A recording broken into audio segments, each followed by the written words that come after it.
Friends, अभी तक हमने American war of independence first lecture में क्लियर कर लिया था। आई होप ये सारी चीज़ें आपको क्लियर हो चुकी होगी। अब उसके बाद आपका नेक्स्ट टॉपिक आता है फ्रेंच रिवॉल्यूशन। क्या आता है? French revolution. तो अमेरिकन वॉर ऑफ इंडिपेंडेंस देखा तो कि अमेरिका ने कैसे इंग्लैंड से फाइट करके उसमें अपना इंडिपेंडेंस, अपना रूल रेगुलेशन फॉलो किया था।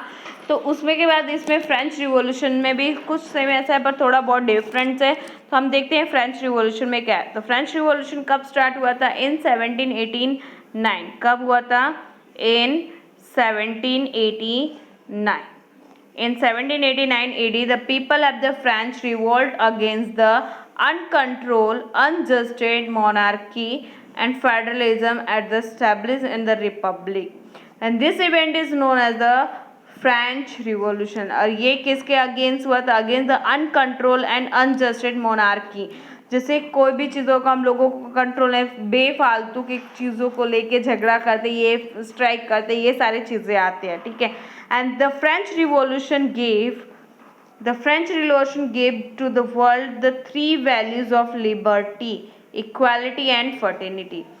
उन्होंने 3 इंपॉर्टेंट चीजेस, फ्रेंच रिवॉल्यूशन में 3 इंपॉर्टेंट चीज हमने सीखा था। क्या? Liberty, equality and fraternity.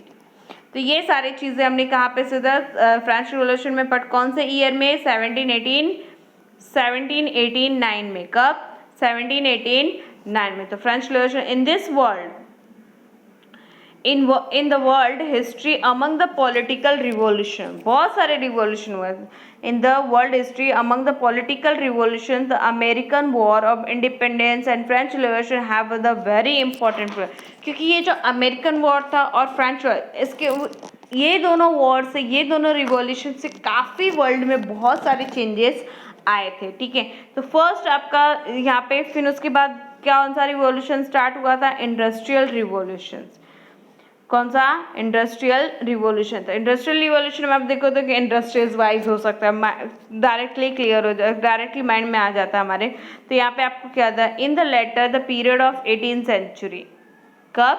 18th century. 18th century and there were the many technological innovations in Europe। inventions हो रहे थे, innovations हो रहे थे यूरोप में। and there are the production with the help of machines running on the steam।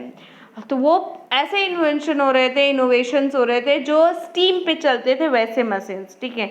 The cottage of the industries was replaced by the big factories and machines came to be use to be instead of handloom. हम machine क्या use करते हैं? Machine की जगह हम पहले के time पे क्या यूज़ करते थे? हैंडलूम, हाथ से वर्क करते थे। And railway and steamer become the mode of transport. तो उस टाइम रेलवे और स्टीमर ही क्या था?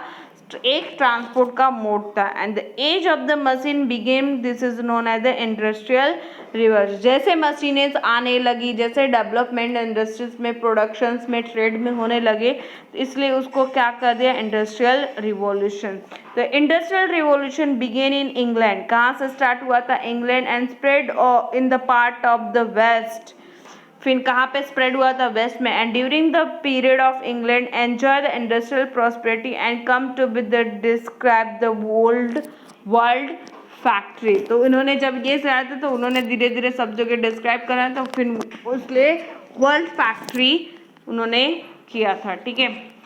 उसके बाद आता है राइज ऑफ कैपिटलिज्म। उसके बाद आपका है कैपिटलिज्म्स, राइट्स ऑफ कैपिटलिज्म शब्द क्या है? Capitalisms. And with the discovery of the new sea route, नया sea route begin in the new era the trade between the Europe and Asia. नए साल में, नए टाइम पे, नए इरा में, नए सेंचुरी में उन्होंने एक नया सी रूट स्टार्ट किया था। किसके किसके बीच में? यूरोप और Asia. And many traders come to be forward and trade with the eastern country through the sea route. बहुत सारे ट्रेडर आते थे, कहाँ से? ईस्टर्न साइड से। कहाँ पर? सी रूट से ट्रेड करने के लिए। And it is not easy to carry out the trade the single handly and hence they many traders come to be together. One handed ही ट्रेड करना नॉट पॉसिबल था, इसके लिए बहुत सारे लोग साथ आते थे together and start the trade. And thus there was the rise of the many trading companies. इस तरीके से बहुत सारे उन्होंने ट्रेडिंग कंपनी स्टार्ट किए थे। And the trade the trade with originated, यहाँ पे देखो, the trade with oriental countries was very profitable and responsible for the economical. तो ये जो ट्रेड स्ट्रेटजी थी ये देखो बहुत प्रॉफिटेबल था और इससे हमारे इकोनॉमिक पे भी बहुत अच्छा असर पड़ा था। एंड द यूरोपियन रूल्स क्या दिया है, and the European rules started the giving the military protection and trade concessions to this trading company। तो उन्होंने ये स्टार्ट कब किया था, मिलिट्री प्रोटेक्शन, ताकि उनको भी कंसेशंस मिल सके। And this led to be the accumulation of the wealth of the Europe, इस तरीके से आप यूरोप वाला वेल्थ होने लगा। And this property is use to be in the form of the capital or the trade of the commerce which led to be rise of the capitalist economic system in Europe.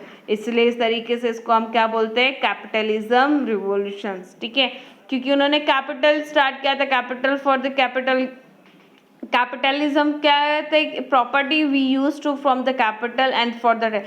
तो उन्होंने एक, अब जैसे हमारा capital एक main trade बना दे कि भाई यहाँ से आपके कैपिटल में ये स्ट्रिक है तो यहाँ से आपको सब जगह स्प्रेड करना है, कॉमर्शियल आप जिस तरीके, तो इस तरीके से हमारा इकोनॉमिक सिस्टम स्ट्रांग होता है, कैपिटलिस्ट हो गया और यूरोप डेवलप वेल्थी होने लगा। उसके बाद आपका आता है कॉलोनलिज्म, ठीक है। Colonialism is the means the one of the country exploiting the another country of making into the colony a powerful country on the basis of the economic and military strength and occupy the another region and establish the political supremacy।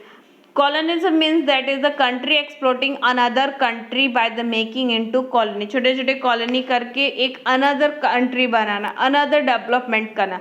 तो powerful country, और ये base कौन कर सकता है, जो country powerful हो, जो कंट्री क्या हो, पावरफुल, जिसकी इकोनॉमिक क्या हो, स्ट्रांग हो, राइट। तो उसमें मिलिट्री स्ट्रेंथ, इकोनॉमिक स्ट्रांग, जो मिलिट्री स्ट्रेंथ होती वो चाहिए उसके लिए, occupy the another region and establish the political. तो इस तरीके से उन्होंने अपना पॉलिटिकल सुपरमाइसिस स्टार्ट किया था, ठीक है।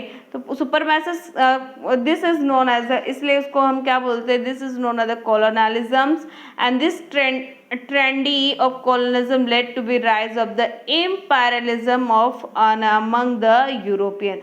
और ये सब किसका काम धाम था, यूरोपियन का। ये सारी चीज़ें अनदर कंट्री स्टार्ट करना, उसमें मिलिट्री स्ट्रॉन्ग करना, क्योंकि इकोनॉमिक वेल्थ के इकोनॉमिक वाइज देखे तो यूरोप उस टाइम सबसे स्ट्रॉन्ग था, क्योंकि वो ट्रेड करना स्टार्ट कर दिया था, हर एक तरह के सी रूट से, रेलवे से, हर एक तरह से उन्होंने ये सारी चीज़ें स्टार्ट कर दिया था, ठीक है।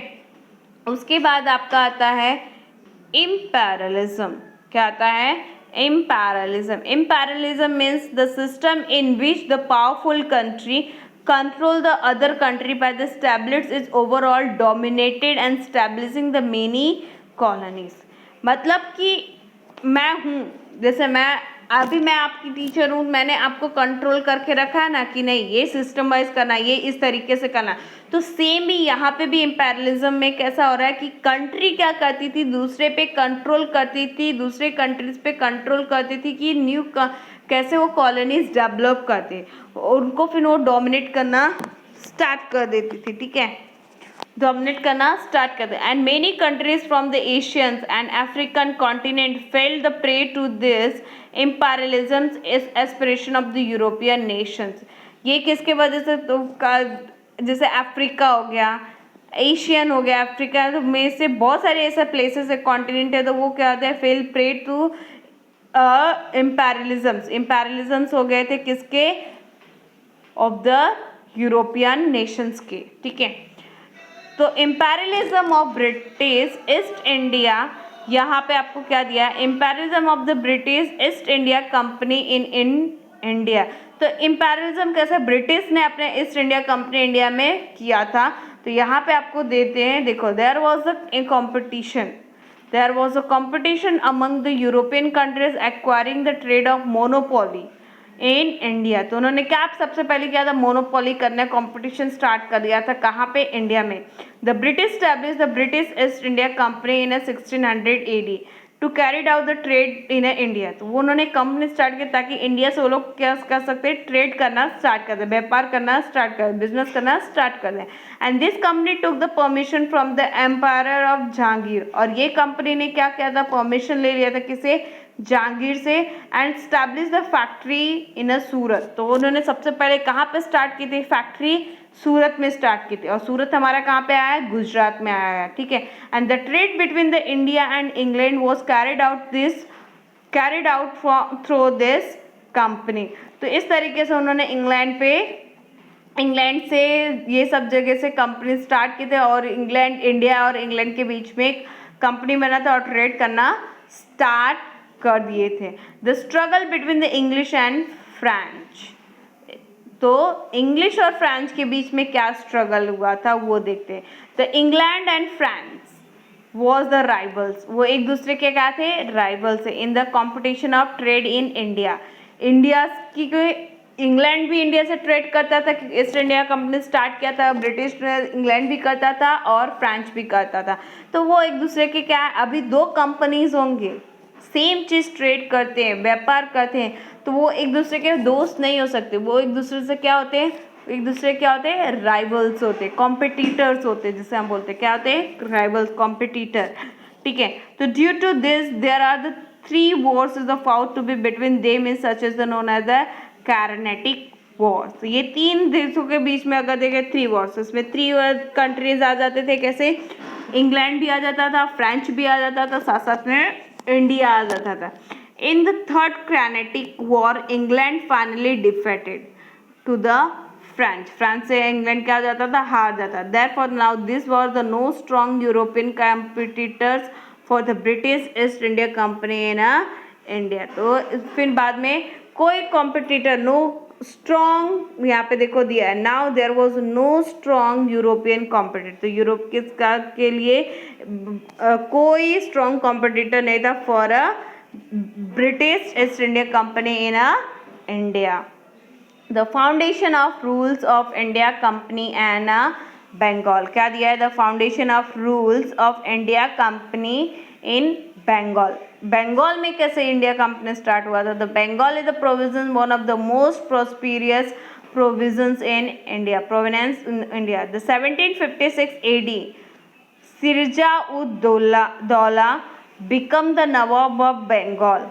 An East India Company officer misused the trade construction. तो ईस्ट इंडिया के जो ऑफिसर्स थे वो क्या करते थे? सब ट्रेड्स को क्या करते, कंस्ट्रक्शंस को क्या करता था? मिसयूज करता था। And obtain from the Mughal empire in Bengal provisions, और वो किसको देता था? बंगाल प्रोविजंस को। The English build in the fortifications around the factory at the Kolkata without the permission of the Nawab.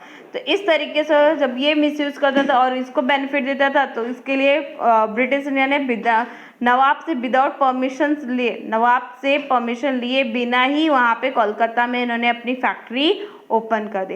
Hand the सिरजा उल दौल capture the factory eight Kolkata.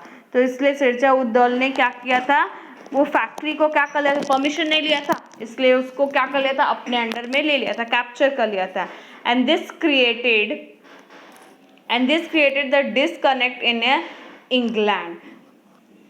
तो ये सारे disconnected in England. And the Robert सेल्विक diplomatic bride and Mr. Jafar and the commander of the chief of Nawab armies and also the promise to making him the Nawab of Bengal। तो और फिर क्या कहते हैं इसे हाँ, तो क्या ये रॉबर्ट सेल्विक ने क्या किया था? एक गेम खेला था कि मिस्टर जाफर को क्या करेंगे, कमांडर ऑफ जो नवाब के आर्मी थे उनको क्या बना देंगे? बंगाल का नवाब बनाएंगे। तो nawab of Surajulda and the British troops and met the Plassey in 1757। तो उन किससे मिल गए थे? पैलेसी से मिल गए थे। But under the leadership of Mir Zafar, under the leadership of Mir Jafar, the Nawabs of army made the no moves actual join the battle and the Sirjulda was defeated। एकदम actual कोई ऐसा मूव्स कुछ एक्चुअल बैटल तो किया नहीं था, but उन्होंने इनके स्ट्रॉन्ग पावर देख के तो सूरजल को क्या हो गया था? उन्होंने डिफेट कर दिया था। And Mir Zafar become the nawab of, फिर उसके बाद सूरजउद्दौला के बाद मीर जफर हमारे नवाब बने थे कहाँ के? Bengal. And with the support of the British, but he started the protesting against the British and hence the son in law Mir Qasim. तो वो किसके अगेंस्ट है? उन्होंने प्रॉमिस करके ये था, बट वो ब्रिटिश के अगेंस्ट थे।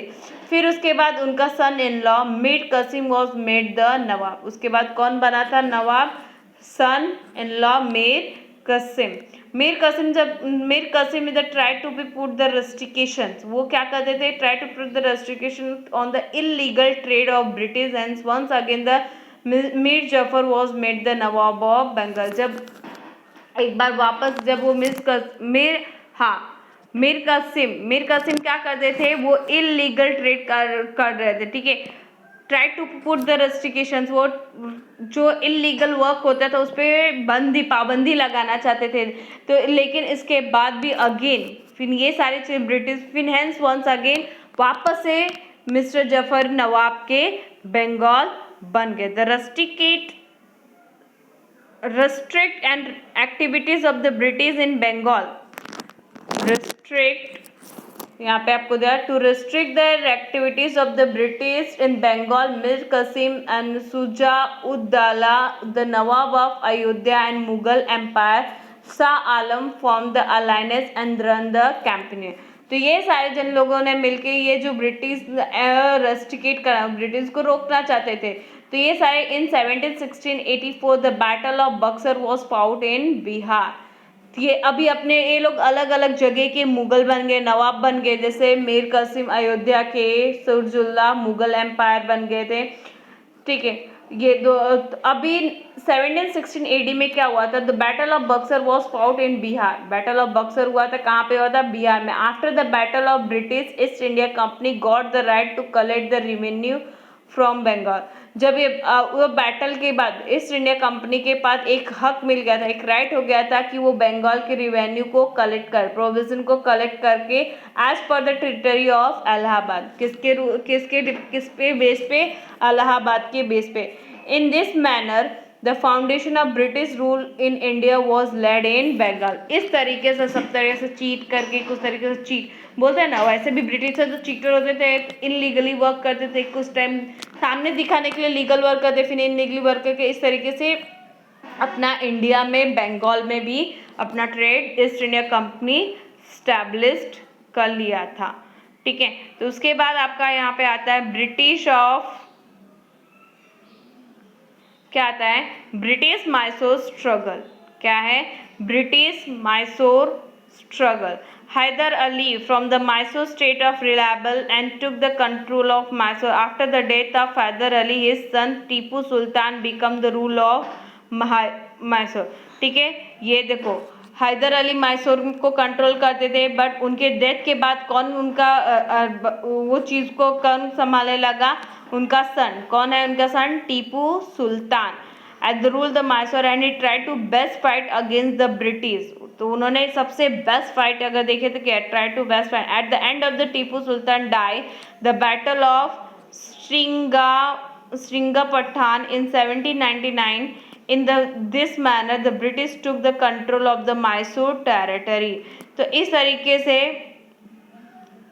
टीपू सुल्तान के डाई के बाद उन्होंने किससे बैटल किया था? Tipu Sultan die in the battle. कौन से बैटल में डाई हो गए थे? देखो श्रीरंगपट्टन, श्रीरंगना पठान इन 1799 बैटल किया था। In the manner of the British, किसके battle? This manner the British took the control. फिर उसके थ्रू ब्रिटिश ने मैसूर को भी अपने कंट्रोल में ले लिया था। जब अपने कंट्रोल में ले लिया था तो देखो क्या हुआ था, अपने कंट्रोल में ले लिया था। उसके बाद यहाँ पे आता है British control over the Sindh. British control over the Sindh to the strength and the British power in India. तो धीरे धीरे क्या हो रही थी? तो ब्रिटिश की जो पावर थी, स्ट्रेंथ थी, वो इंडिया में क्या हो रही थी? बढ़ते ही जा रही थी। तो उस टाइम क्या हुआ?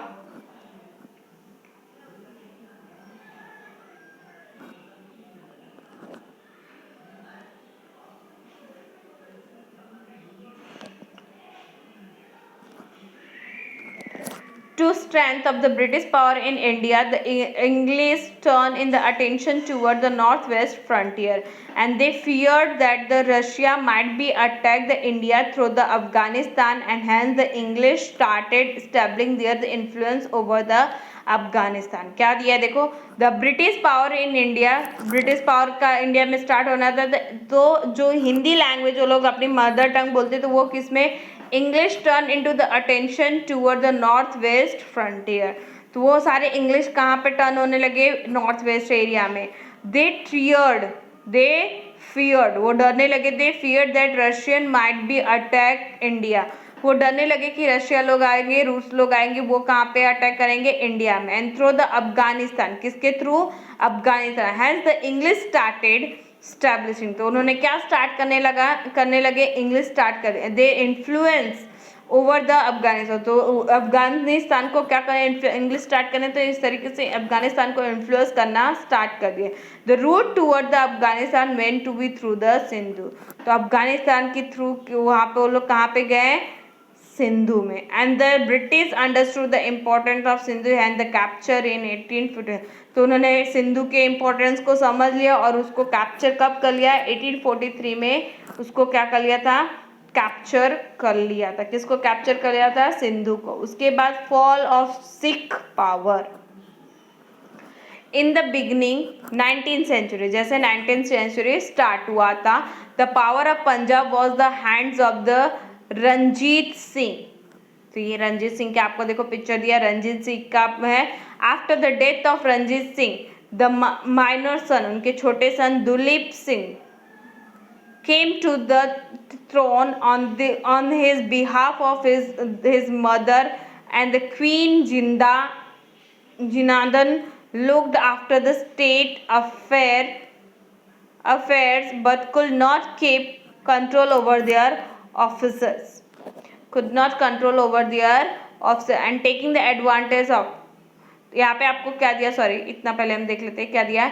जब 19th सेंचुरी स्टार्ट हुआ था तो उस टाइम पंजाब का पावर किसके हाथ में था, रंजीत सिंह के। After the Ranjit Singh death, उनके डेथ के बाद उनके छोटे सन, माइनर सन, छोटे सन किसके अंडर में आ गया, Duleep Singh came to the throne, वो कहाँ से आए थे, थ्रोन से आए थे।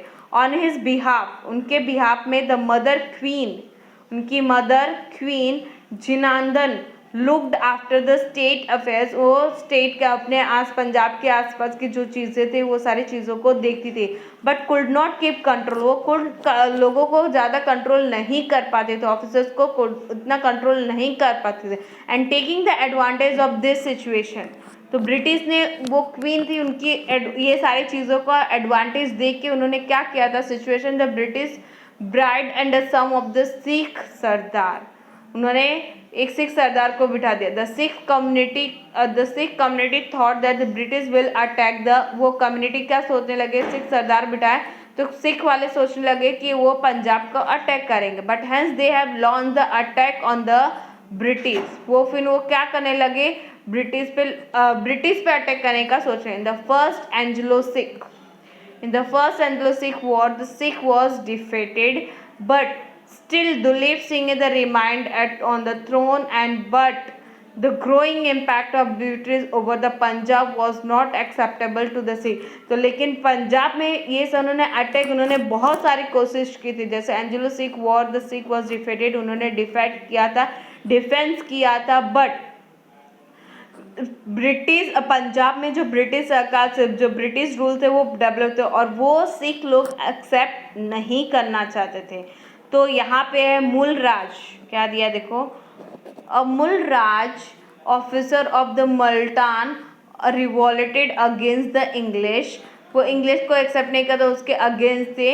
And 1000 of the Sikh soldiers participate in the war against the British, कितने सोल्जर्स, 1000 ऑफ सोल्जर्स किसके अगेंस्ट वॉर करने के लिए हो गए थे, रेडी, पार्टिसिपेट किए थे ब्रिटिश के। In the second war of the Sikh had the face the defeat again, वापस उन्होंने डिफेट किया था। इन 1849 the British is the finally capture the entire reason of Punjab, ठीक है, ब्रिटिश वापस डिफेट हो गए थे, वापस डिफेंस करा था तो अगेन हो गए थे, लेकिन फाइनली 1849 में पंजाब को ब्रिटिश ने क्या किया था, फुल्ली कैप्चर कर लिया था। The Maratha were the was the important strong rule in India, and how did the British strengthen their foundation of the rule of India by defeating the Maratha will be studied in the next chapter।